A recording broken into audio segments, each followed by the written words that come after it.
Betrayal leaves a bitter taste, particularly when commanded by the sovereign, destined to protect you. Whispers of a banished mate echoed through the damp stone halls of Castle Montgomery. Only this wasn't mere court gossip.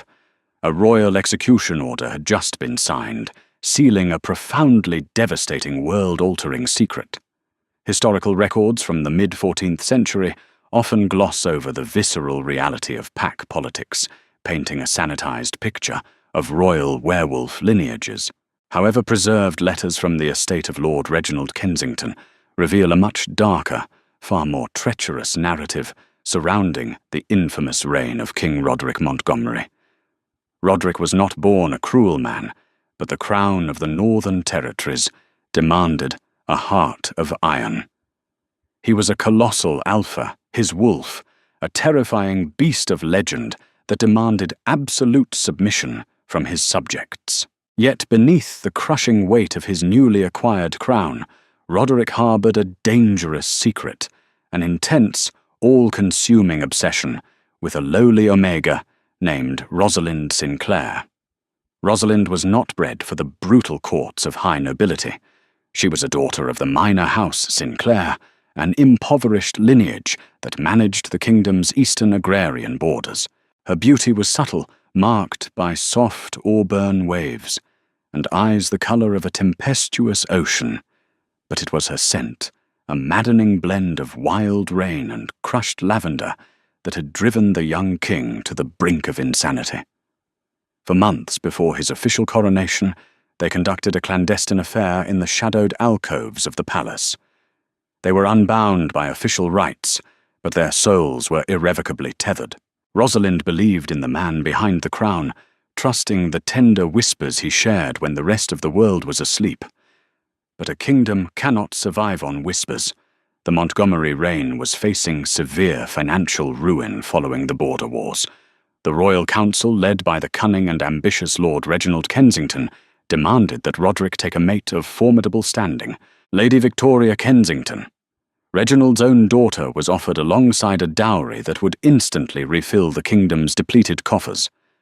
Roderick, bound by duty and the desperate need to secure his borders, agreed to the arrangement. Rosalind, heartbroken but fiercely loyal, accepted her demotion back to a mere servant of the court, intending to live out her days quietly. But Lord Reginald was not a man who left loose ends. He recognized the lingering possessive glances the king cast toward the Sinclair Omega. He understood that as long as Rosalind breathed within the castle walls, his daughter Victoria would never truly hold the king's heart, nor would the Kensington bloodline secure the throne. During the feast of the winter solstice, a catastrophic accusation struck the court. Guard Captain Jasper O'Connell discovered a cache of forged letters in Rosalind's modest chambers. The exquisitely crafted documents falsely detailed a plot in which Rosalind was selling royal military secrets to the rogue packs of the southern valleys. The evidence was damning, meticulously planted by Reginald's private fixers. The trial was a mockery of justice. Standing before the High Council, Rosalind looked to the throne, searching for the man who had claimed to love her. But King Roderick, heavily pressured by the Kensingtons and terrified of appearing weak to his fractured kingdom, locked away his heart.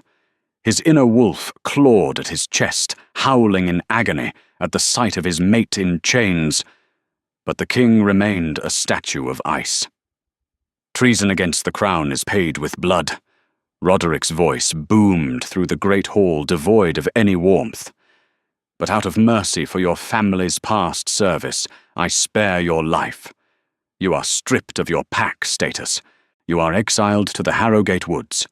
Should you ever step foot upon Montgomery soil again, your life will be forfeit. The decree was worse than a swift execution. Harrowgate Woods was a frozen, unforgiving wilderness, teeming with rogue wolves, dangerous predators, and starvation. To send an unbonded Omega there in the dead of winter was an indirect death sentence. Rosalind did not beg. She did not scream. She simply placed a trembling hand over her lower abdomen, a subtle, unconscious gesture that went entirely unnoticed by the blind, arrogant king. Beneath her simple linen gown, a miraculous and terrifying truth was taking shape. She was 3 months pregnant with the royal heir. Stripped of her warm cloaks and cast out into the biting blizzard, Rosalind Sinclair walked away from Castle Montgomery. The heavy iron gates slammed shut behind her, severing her from her past, her pack, and the father of her unborn child.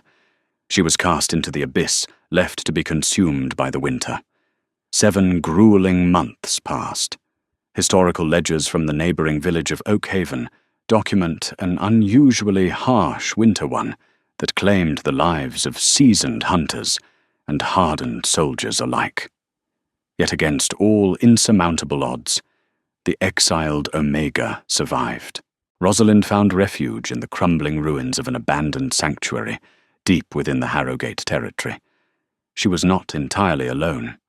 The wilderness was unforgiving, but it was also home to outcasts who had fallen through the cracks of the Montgomery regime. Among them was Barnaby Fletcher, a grizzled, scarred baiter who had lost his own family to the border wars. Recognizing the inherent nobility and desperate plight of the young Omega, Barnaby became her sworn protector. Survival was a daily, agonizing battle. Rosalind's body transformed drastically as the royal pup grew within her. Without the presence of the sire, an Omega's pregnancy is fraught with intense physical pain and dangerous hormonal imbalances. Her scent, once sweet and calming, became sharp with distress. Yet the maternal instinct of a wolf is a force of nature. She learned to trap small game, to forage for bitter winter roots, and to endure the agonizing cold driven solely by the tiny, strong heartbeat echoing within her womb. Meanwhile, a suffocating darkness had descended upon Castle Montgomery. King Roderick's political marriage to Lady Victoria was a hollow, miserable sham.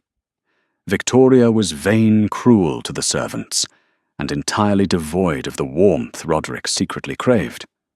More importantly, she remained barren. The kingdom grew restless, whispering about the king's inability to produce an heir. But the lack of an heir was the least of Roderick's afflictions. The severing of his unspoken mate bond with Rosalind was rotting him from the inside out. He suffered from night terrors, waking up to the phantom scent of crushed lavender, only to find the cold, calculating presence of Victoria beside him.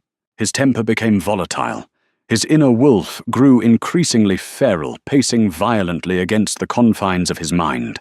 He was a sovereign slowly descending into madness, haunted by the ghost of the woman he had discarded. Lord Reginald Kensington, ever the opportunist, sensed the king's deteriorating mental state and moved to solidify his own power.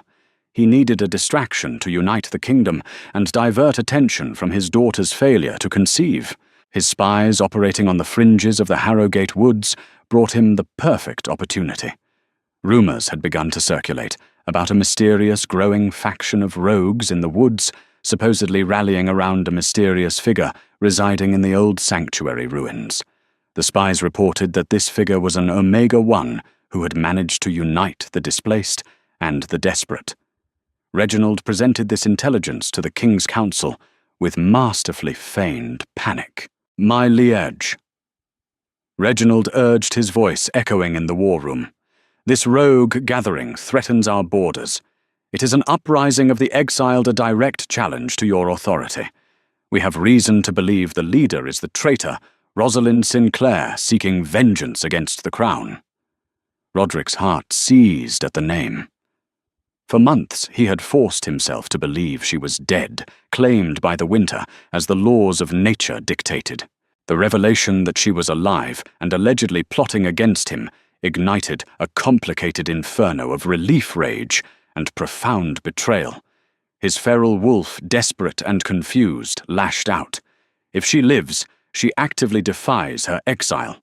Roderick stated his voice, a dangerous low growl that caused the councilman to shrink back. The king's judgment was completely clouded by the unbearable agony of the severed bond and the manipulation of his father-in-law. She must be dealt with permanently.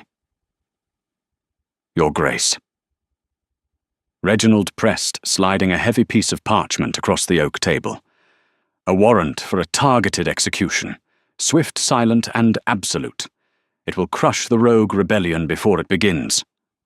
Roderick stared at the parchment. The quill felt heavier than a broad sword in his hand.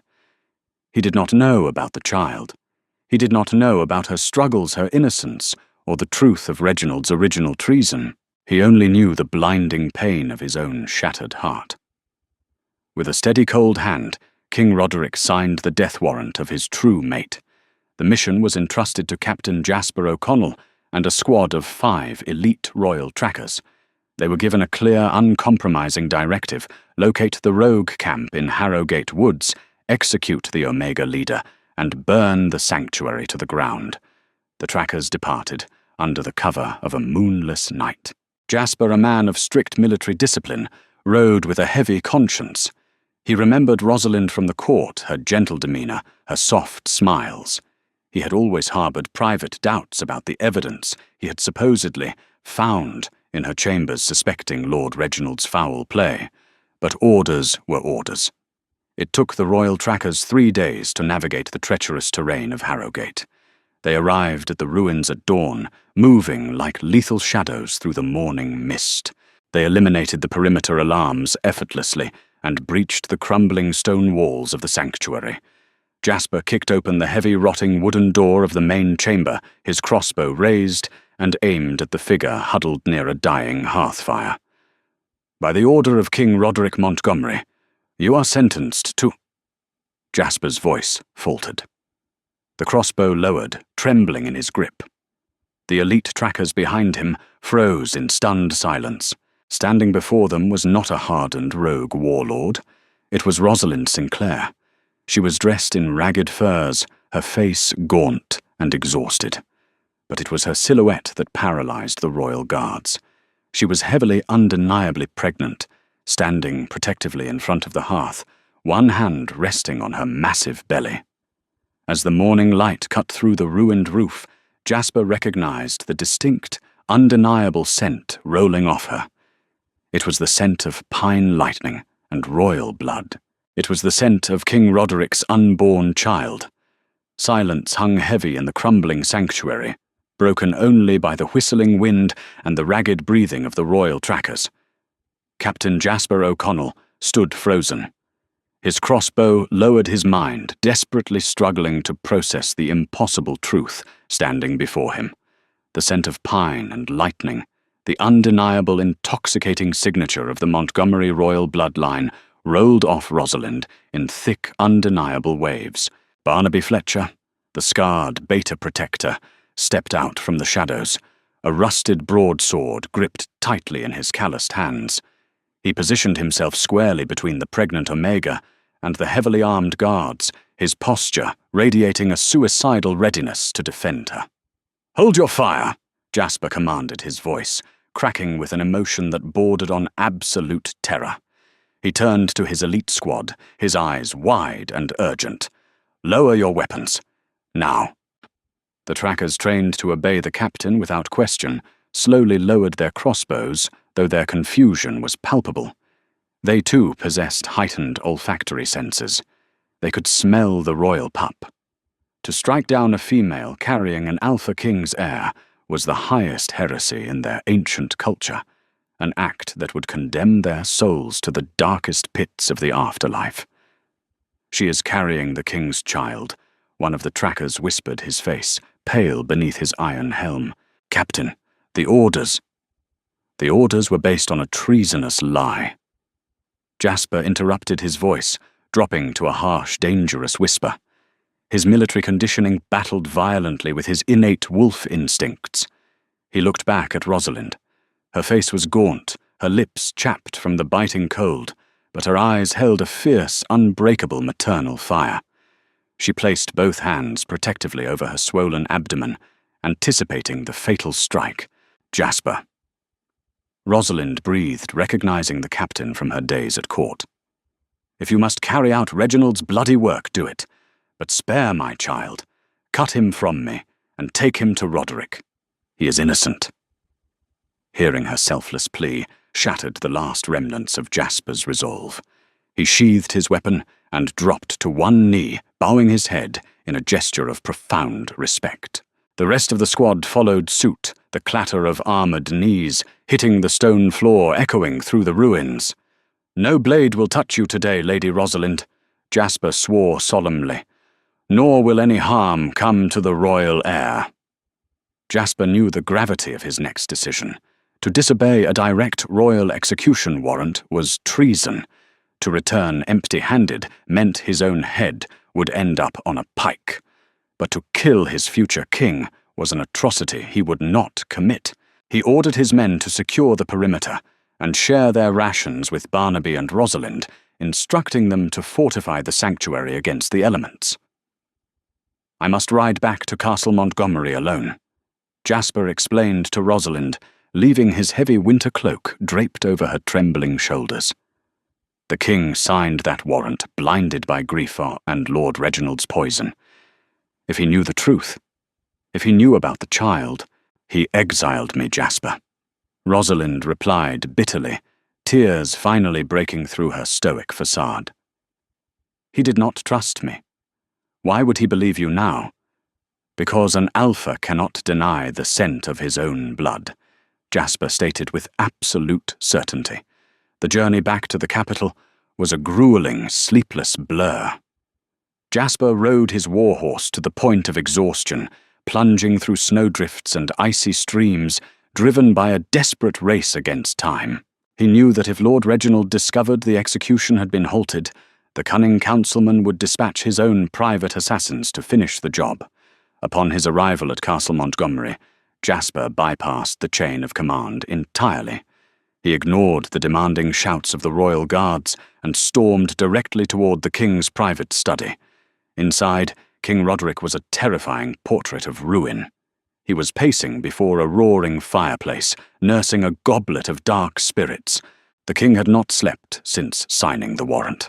His eyes were bloodshot, surrounded by deep bruised shadows, and his immense frame was rigid with an unspoken tearing agony. His feral wolf was practically clawing at the walls of his skull, punishing him for condemning his mate. "Captain O'Connell!" Roderick growled his voice, a gravelly, menacing rumble, as Jasper burst through the heavy oak doors unannounced. "You return early. Tell me it is done. Tell me the traitor is dead, so I may finally have peace." Jasper locked the heavy doors behind him and approached the king, falling to his knees. "My liege, I have committed treason. I disobeyed your direct command." Roderick's eyes flashed with a dangerous golden light. His fangs involuntarily descended. "You failed to execute the rogue." "I found no rogue, your grace," Jasper said, boldly looking up to meet the furious gaze of his sovereign. "I found a starving, desperate Omega living in the ruins. And I found your son." The goblet slipped from Roderick's hand, shattering against the stone hearth. Dark wine spilled like blood across the floorboards. The air in the study seemed to instantly evaporate. "What lies do you speak?" Roderick demanded, stepping forward and hoisting Jasper up by the breastplate of his armor. The king's grip was crushing, strong enough to bend the metal. "Rosalind is alive." Jasper choked out, struggling for breath but refusing to look away. "And heavily with child. Your child, sire. She is nearing her time. Lord Reginald manipulated you. The forged letters, the rumors of an uprising, it was all a distraction to eliminate the true mother of your heir and secure Lady Victoria's place on the throne." A profound, suffocating silence gripped the room. Roderick's mind, clouded by months of despair and political manipulation, suddenly violently cleared. The pieces of Reginald's treacherous puzzle slammed into place. The rushed trial, the convenient timing of the forged letters, Victoria's smug complacency. Then the true weight of Jasper's words crashed into him. She was carrying his child. While he had sat feasting in his warm, opulent halls, his true mate, the only woman he had ever loved, was freezing in the unforgiving wilderness, slowly starving while fiercely protecting their unborn pup. He had signed her death warrant, He had sent armed killers to slaughter her. A roar tore from Roderick's throat, a sound so primal, so saturated in absolute grief and blinding rage that the glass panes of the study windows fractured. His bones cracked and shifted beneath his skin, the beast within him, demanding immediate violent release. "Where is she?" Roderick commanded, his voice no longer entirely human. "Harrogate Sanctuary, sire. My men guard her." Jasper gasped as the king released him. "But you must ride now, if Reginald's spies followed me." Roderick did not wait for him to finish. He tore his heavy velvet doublet from his shoulders, ignoring the startled cries of his servants, as he bolted down the corridor. He bypassed the stables entirely. Bursting through the castle gates into the freezing night, Roderick leaped into the air, his body contorting and expanding mid-flight. When he hit the snow-covered ground, he was no longer a man, but a massive, terrifyingly enormous midnight black timber wolf. With a howl that shook the very foundations of the capital, the Alpha King sprinted toward the Harrogate woods, leaving a trail of terrified silence in his wake. Lord Reginald Kensington was not a man who left his fate to chance. Sitting in his private chambers, he received a coded missive from a bribed stableboy. Captain O'Connell had returned alone, bypassed the council, and the king had just fled the castle in his beast form. Reginald's blood ran cold. The plot had unravelled. If Roderick reached the Sinclair Omega and discovered the truth, the entire Kensington lineage would be publicly executed for high treason. Acting with desperate, ruthless precision, Reginald summoned his personal detail of elite mercenaries, a group of lethal rogue wolves who owed no allegiance to the crown, only to gold. "Ride to Harrogate." Reginald ordered his captain of mercenaries, handing him a heavy sack of gold coins. "Slaughter the royal guards. Burn the sanctuary. Leave no survivors. Do this before the king arrives, or your heads will join mine on the chopping block." Deep in the Harrogate woods, the situation was rapidly deteriorating. The extreme stress of the standoff with the royal trackers, combined with months of malnourishment, had pushed Rosalind's exhausted body past its breaking point.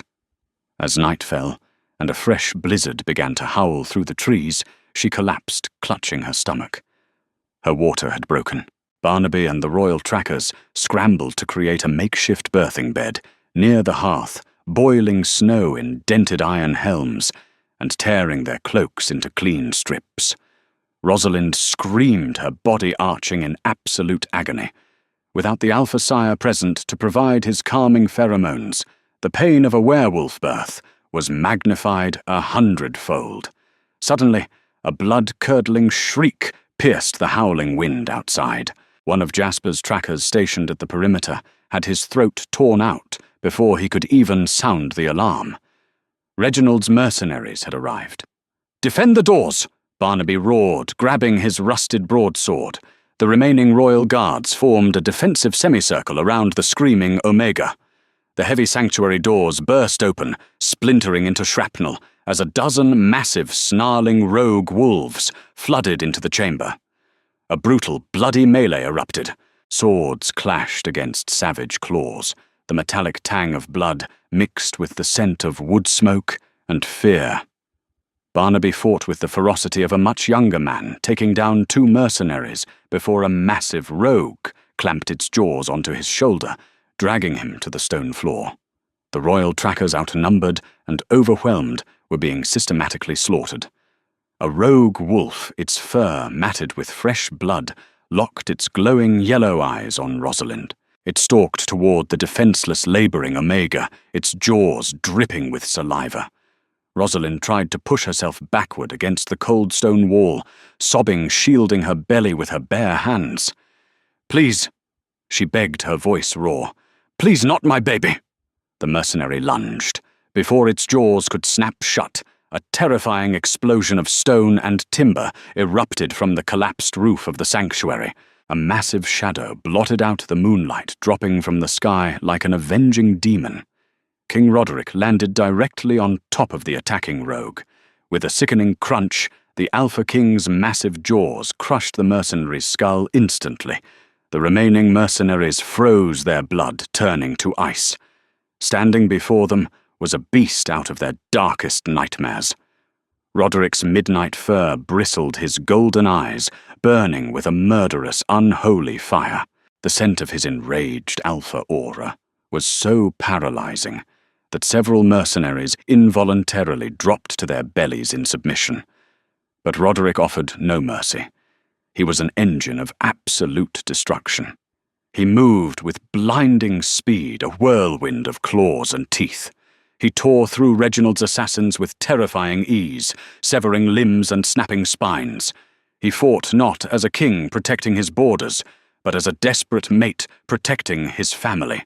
Within minutes, the sanctuary floor was painted crimson, and the remaining mercenaries lay dead.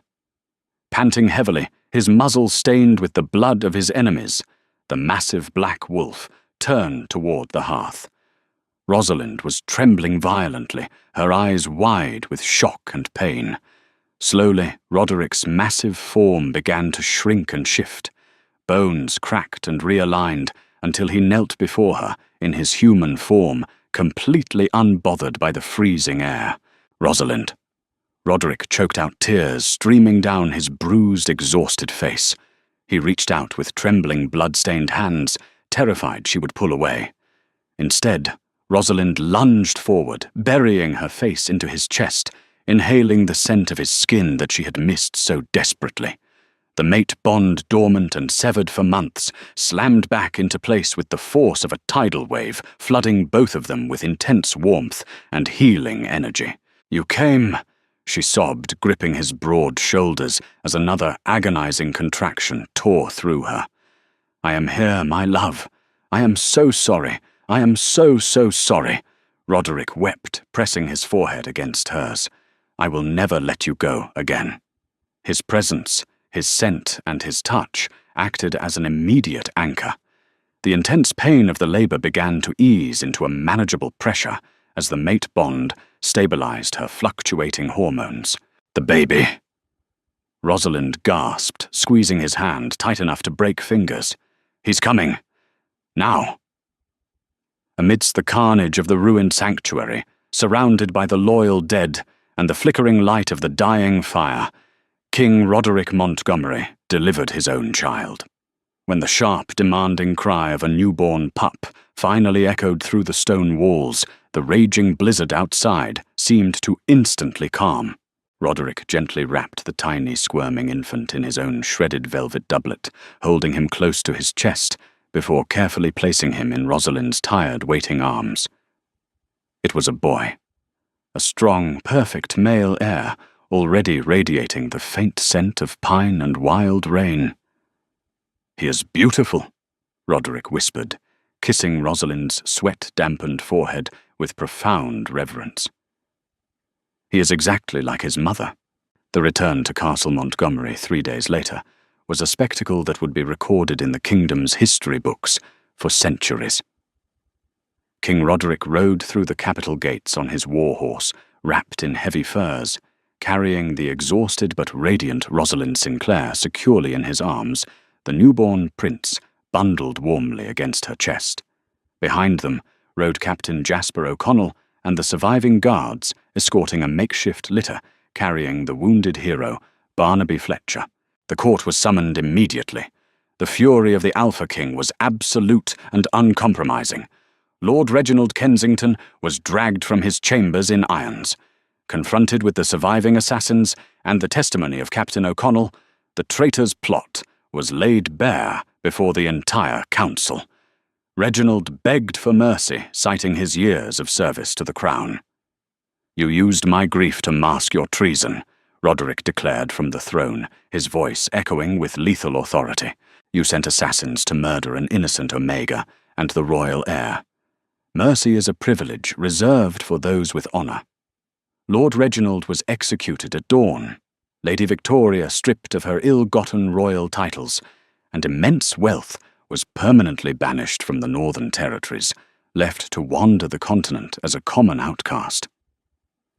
That evening, a new decree echoed through the great halls of the castle. Rosalind Sinclair, The lowly Omega, cast out to die in the winter snows, was officially bound to King Roderick in a sacred mating ceremony before the high priests. She was crowned Queen of the Northern Territories, her auburn hair adorned with a brilliant diamond diadem. The cruel Alpha King had been humbled, broken, and rebuilt by the unwavering strength of his exiled mate.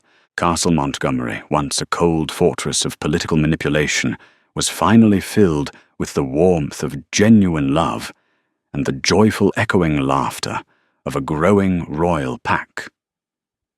Did this tale of brutal betrayal, feral loyalty, and ultimate royal redemption leave you completely breathless? If you crave more thrilling werewolf romance dramas filled with heart-stopping twists, intense mates, and epic revenge, hit that subscribe button right now. Don't forget to like this video and share it with your entire pack. Drop a comment below telling us what you would have done to the treacherous Lord Reginald. Turn on your notifications so you never miss another dark, enchanting story.